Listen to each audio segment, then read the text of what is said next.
Hello বন্ধুরা, আরও একটি নতুন ভিডিওতে সবাইকে স্বাগত।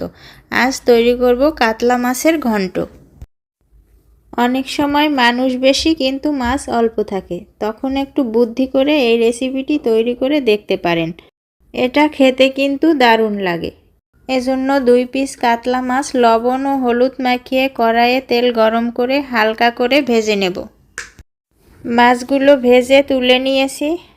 এবার ভেজে নেওয়া মাছ দুটোকে চামচের সাহায্যে কাটা ছাড়িয়ে ছোট ছোট টুকরো করে নেব।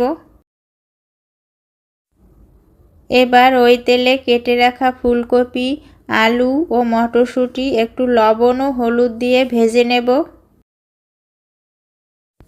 এবার এগুলোকে তুলে নিয়ে ওই তেলে পেঁয়াজ কুচি দিয়ে একটু ভেজে নিয়ে তার মধ্যে 1 চামচ আদা রসুন বাটা ও জিরা বাটা দিয়ে আরও একটু কষিয়ে নেব। আদা রসুনের কাঁচা গন্ধটা চলে গেলে এর মধ্যে দিয়ে দেব ভেজে রাখা ফুলকপি, আলু ও মটরশুঁটিগুলো। এবার একটু নেড়েচেড়ে নিয়ে মাছগুলো দিয়ে তার মধ্যে 1/2 চামচ হলুদ গুঁড়ো, 1 চামচ মরিচ গুঁড়ো ও 1/2 চামচ ধনে গুঁড়ো দিয়ে ভালোভাবে নেড়েচেড়ে আবারও ভেজে নেব।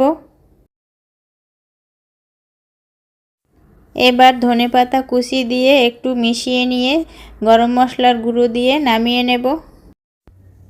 ব্যাস তৈরি হয়ে গেল কাতলা মাছের ঘন্ট।